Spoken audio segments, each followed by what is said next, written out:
apart, and I need to use the restroom. I really need to use the stall, and I can't forget my BlackBerry, 'cause I don't want to miss a call. And it's always brought on by stress, and it's mostly Paul, but I can overcome it. I know in my heart something's brewing downstairs. It's probably up. Box score starts right now. I don't know a lot about sports, but I can drink a lot of beer. My motto is simple: C's get degrees. Need a long, inappropriate hug? I'm your man. I think I'm smarter than you, because I probably am. Howard Coward for box score. Indeed. Yeah, Okay. Hello and welcome to the Box Score. I'm Brock in Los Angeles, joined, of course, by the Danette. That was an interesting story. We'll get back to that later. Hey, Seton, I'm going to put you on the spot. That was a tremendous opening. But who are you taking for your lead singer if you were to form a band? Myself or Todd? Well, Putting him on a spot.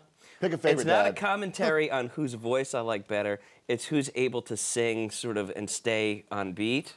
And I'm going to go with you on that one, Brock. It's almost like Fritzy hears a totally different song and sort of fills in the vocal line wherever he wants. If we're doing rap, though, I'm going to give it to Fritzy. Okay, well, can you rap? Let's put you on the spot. No, absolutely not. Let's have a battle right now. Wow, rap Go ahead, battle. Fritzy. I'm going to my media assassin, Harry Allen. I'm going to ask him, yo, Harry, we all right? Are we that type? Don't believe the hype. Don't believe the hype. It's a sequel. Brock? 16 in the clip and 1 in the hole. Nate Dogg's in a mix. Some bodies turn cold. People pushing, people shoving. It's a little too late. Nate Dogg and Warren G had to regulate. All right, Something well, like that. It's a push. Oh, we're maybe going you back and guys should forth. just have, like, a band together. When I wake up, people take up mostly all of my time. I'm not singing, phone be ringing, cause I made up a rhyme. A girl named Carol follows Daryl every gig we play, but then he dissed her and dismissed her. Now she's jockeying Jay. It's tricky to rock a rhyme, that's right on time, it's tricky. Tricky. Yeah, no. That's gold all over the place. That's gold. You know, Paulie is not here today, but I'm sure all the way from Milford he has some words of encouragement for us. Yeah, Paulie, any thoughts? It was absolutely. That's a perfect Paul Yeah, baptism. that's typical. And there it is. I was starting to forget. There was a fourth Danette. I'm starting to get used to the Three Musketeers here. The Three Musketeers. And the Max Headroom Paulie. Wow. Max Headroom. Holy smokeries. Max Headroom. Mac Headroom. Glad Paul loved the performance here. Let's stay on the topic of music, shall we? What ifs here? If you were to be a lead guitarist, Seton, would you want to be the lead guitarist of Gwar or Hatebreed? Oh, Hatebreed. Yeah? Yeah. I love Hatebreed. They got some nifty tunes? Awesome. Yeah, they're like the gnarliest band. Yeah, definitely. How about you, Todd? If you were to sing a duet, not with myself, of course, but if you had to sing a duet, would it be with Daryl Hall and John Oates, or maybe Flava Flav, or rap with Rev Run? It's really, really difficult. I got to go Hall and Oates only because that was like that just brings back memories. But and then once I started listening to Run DMC and LL Cool J and Eric B and Rock, if I had to pick one, I guess I'd pick a duet with Daryl Hall and probably Live to Regret It, or the guy that sings, the lead singer from Survivor, who sings High on You. Oh, sure. And the search is over at Eye of the Such Tiger. a sweet intoxication. I'm so high on you. There you stood. That'll teach her to look so good and feel so right. Let me tell you about the girl I had last night. Girl I met last night. But then he said I had. He started with did? met. Like, then it got more interesting. Whoa, and he asked her that's last very night. racy. A It's lyrically understood. rich song, racy stuff. How about you, McLovin? There's a group you would like to place yourself in? Oh, I was waiting to see what you. I don't get choices? Yeah, well, let's go. You would direct Jethro the Tull. Boston Pops or the New York Philharmonic? See, I knew you guys think I'm into nerdy classical All music. right, I well. have as good a taste of music as anyone here. That's the truth. Well, it probably is above mine. All right. So By the way, please. Boston Pops doing the Star Wars theme. Oh, Okay, Andrew, so we'll say Pavement or Velvet Underground. What about like I Billy can't Joel? answer that or You have something? Elton John. wow. Pavement is like defines. I'm stuck in the '90s indie scene, so I'm gonna say Pavement. Great. Yeah, and, yeah. You know them at all? They're out of Sacramento, right? Oh, Stockton, California. Look at you. Yeah, what's up with that? How about that? Paulie, not here. Yeah, I know all about this. Paulie, of course, we asked him if he wanted to be part of Rush. Duh. Why not? I could play any instrument. I would love to be a great piano player, like Billy Joel or Elton John. But if I could be part of Rush, oh, that would be awesome. I wouldn't want to take any of their places, though, because they all, the triumvirate, kick ass. So maybe I could play like a piano in the background with Rush. That would also kick ass.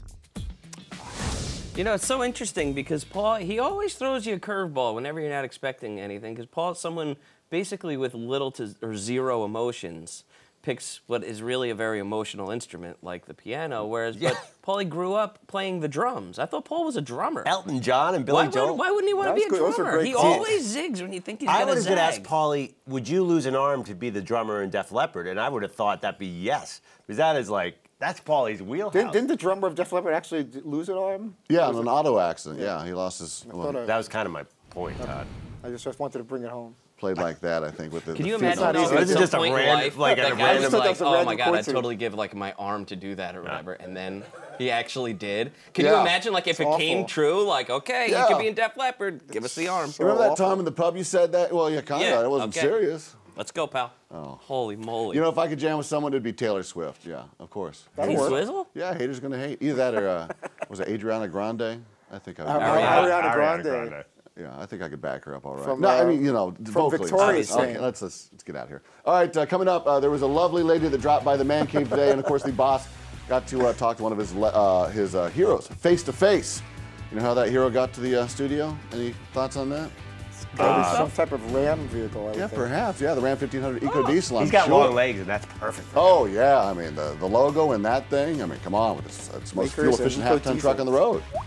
Shaq You Diesel get and more Eco facts at Diesel. ramtrucks.com. Guts, glory, Ram.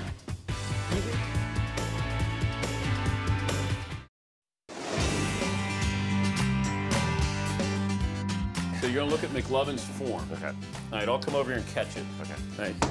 Okay, this ball is God, in the Yeah, way. yeah, it's Deflategate. Oh my God.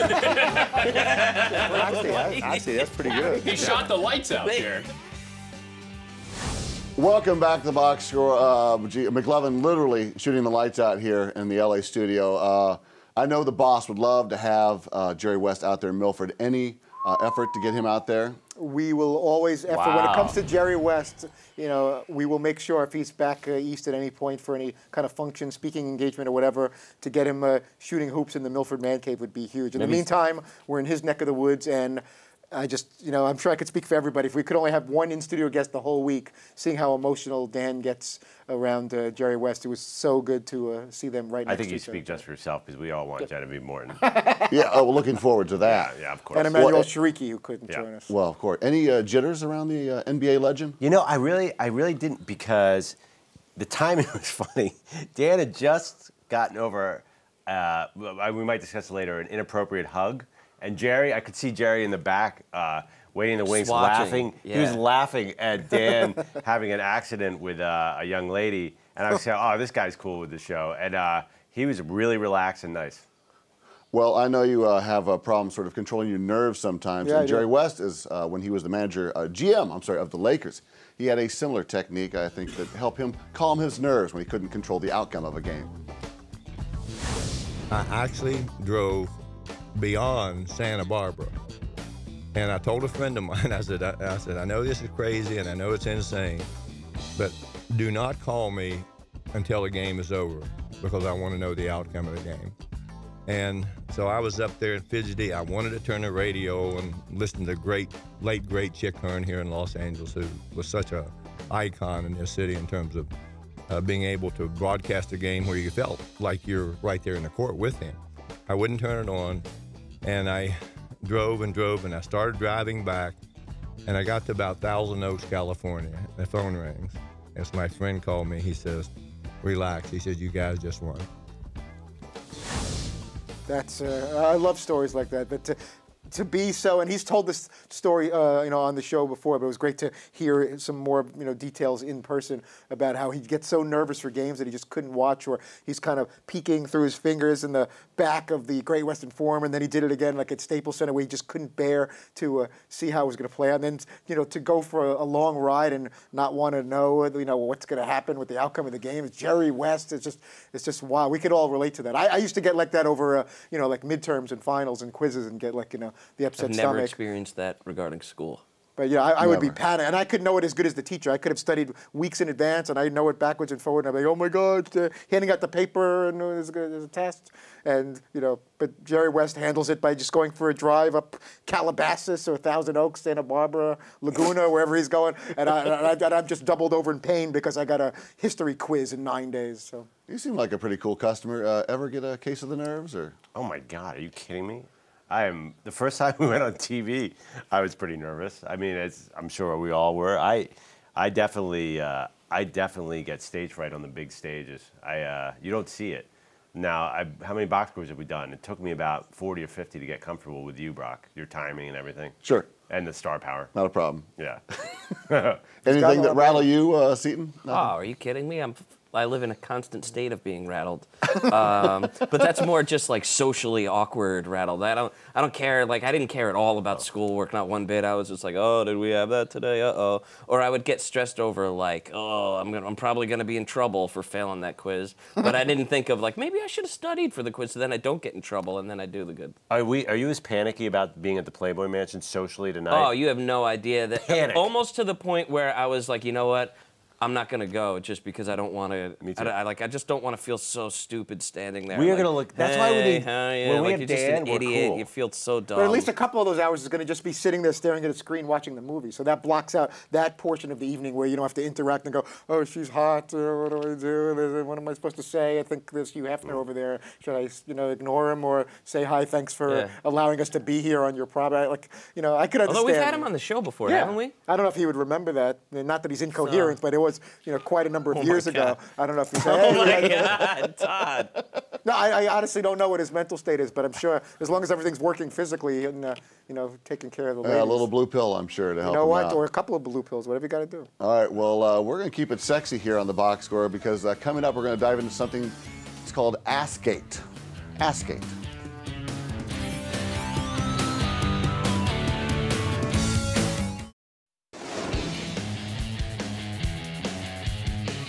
I feel bad. I saw Nance, and I gave her a hug, and then I put my hand on your rear end. You totally grabbed my rear. I don't know if it ended up on camera, but I don't think you meant to, though. I really don't.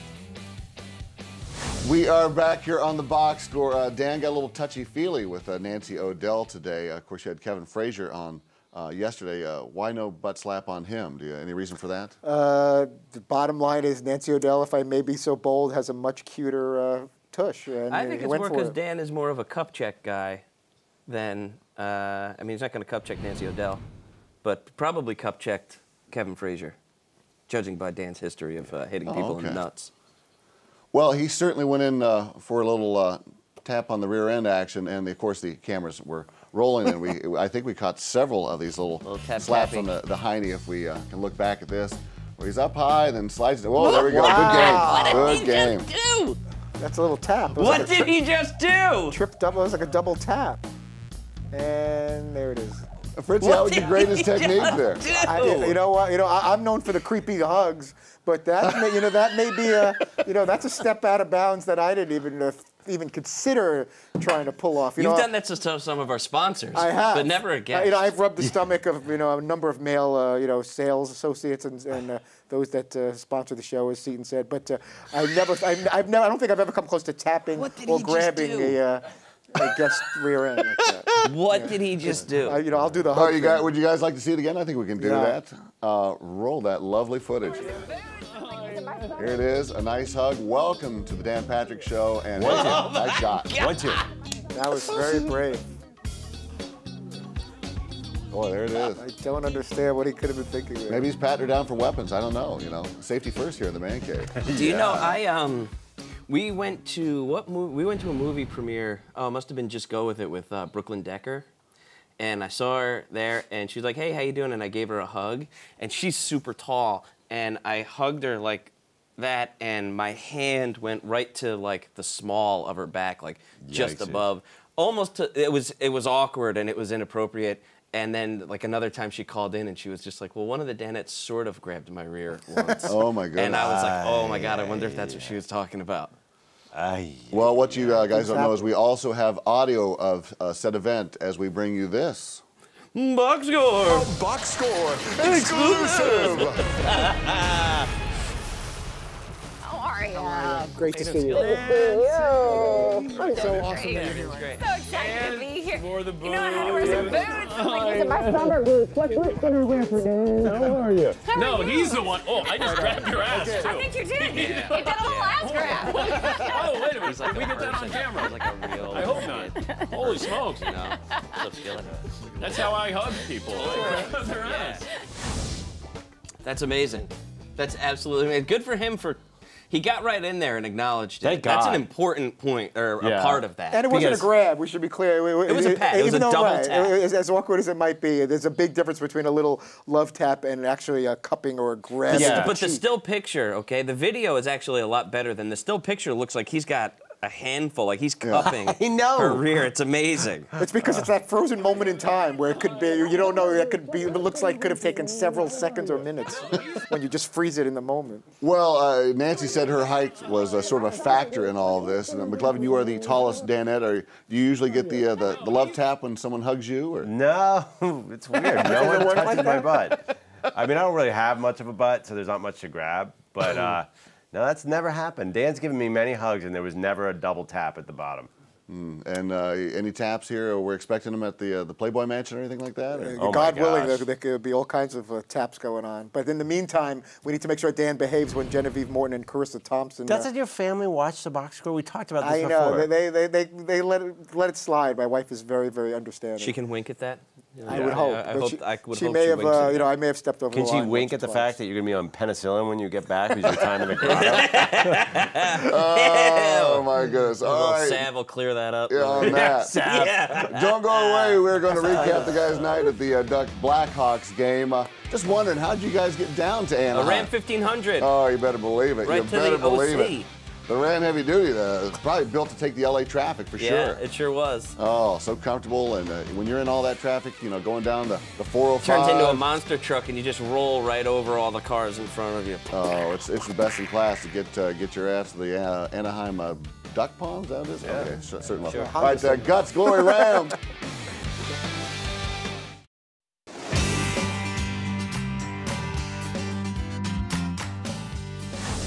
Welcome back to the box score. Guys, you were there for the epic Game 2, the Blackhawks and the Ducks. Seton, lately you have been all about hockey. How was your first trip into the ice there? Rad. It was awesome, especially because it was like no stress. Well, I wasn't necessarily rooting for either of the teams. You could just sit back, enjoy the game, and not be all like, oh, yeah. Well, yeah, you guys were certainly all about the action because I think there was some footage of you guys when the entire stadium was on their feet. There is Fritzy, who I don't believe maybe you looked up once at all. I mean, Fritzy, is that an important email or what's going on there? Yeah, I was probably just texting or, I took a few pictures of what was going on at the game, but I got very involved with cleaning out my inbox to worry about what was going on in Game 2 of the Western Conference Final. Time for that. Yeah, I thought that was sort of inappropriate right A little there. housekeeping. Well, another busy night ahead for you guys tonight. And, of course, Fritzy, I believe your wife has no problem with you going, as you made sure of. She is as cool as it is and everything. What do we say? Look, they're really going to be threatened that the Playboy models are going to be all over us. And we're going to like cheat on them with Playboy models. Like that's good. A chance of that happening. Who said anything about cheating on? I'm just saying, like, why would there be any trepidation in? Why would there be any trepidation in telling them that we're going to the Playboy Mansion, unless that infer that, and maybe I'll hook up with the brunette in the back. I don't like, or I'm going to put on my skivvies and go into the. Tad, grotto. you're doing this completely wrong. Yes, You realize that, yes, right? you are. You're ruining doing almost literally every single thing here wrong. Yeah, I don't know what the big fear is or what I said that was so terrible. I was just being honest, and I at least for me, I don't deem in Jen's eyes, I'm not some kind of threat where I'm gonna hook up with Miss April or something like that. I'm gonna go see the Entourage movie. There'll be very attractive women walking around. What do you mean by that? She's not worried about me hooking up. she knows I'm faithful and I say a lot of crazy, outlandish things, but ultimately I'm a pussycat. And even if I wasn't, I don't think I'm at some kind of stature. I'm no celebrity or this gorgeous guy, and who knows what's going to be. These handsome, rich people are going to be walking around there where these Playboy models are going to pay any attention to me. Here's the difference. This is L.A., so women are looking to step up. Sure. And you are a good step in that direction. So I mean, they may come on to you. That I would be a step up as far as what they're looking I mean, for? you can get them in the door. Yeah, I find that extremely hard to believe, and I think that I think we have every reason to be concerned that it's going to be awkward standing around, leaning up against, a wall or something somewhere, trying to figure out what to do with our hands and how to fit in a place that we generally don't belong. That's absolutely what. Yeah, I'll you're nodding yes. So this is. Oh this my is, God, this is I'm terrified. We need Dan. Dan is like I'm gonna find a corner to stand everyone into comes as up fast to as Dan. Every possible. celebrity there will be like, Dan, it's good to see you. What do you think of the conference finals? Now, hey, who are those three dorks in the corner? I thought this was a tough ticket getting around the Playboy Mansion. These guys are walking around. It's going to make everyone else feel a There's little only 60 less people invited to it. Let me just remind you of one scene from Animal House. Have you met Muhammad, Jugdesh, and Sydney? We're Muhammad, Jugdesh, and Sydney in Animal House and that is frat rushing scene. Tonight you might be Craig Phillips, captain of the swim team or editor of the Daily Fabian. Just a nod towards that. All right, Fritzy, who is on tomorrow? We will be joined by Carissa Thompson There and you Genevieve are. Morton, which could possibly be one or both could be grabbed by Dan. Hopefully he'll behave himself this time around. Rich Eisen will join us, and Jim Brewer, actor, comedian, former SNL cast member, all in studio for the Thursday edition of the Dan Patrick Show. Anyone from the Playboy Mansion? You know what? If we're lucky, maybe we could bring a couple of those girls in for tomorrow morning or Friday morning show. If not, it'll just be a lot of awkward standing around, and we can share that on the air tomorrow about how we stood around awkwardly. Beautiful. And Godspeed tonight there at the Mansion. We are back tomorrow at 3 p.m. Eastern right here on Audience Channel 239. The podcast is available on iTunes or at podcast1.com. I don't know a lot about sports, but I can drink a lot of beer. My motto is simple. C's get degrees. Need a long, inappropriate hug? I'm your man. I think I'm smarter than you, because I probably am. Hey, thanks for watching the box score. Holy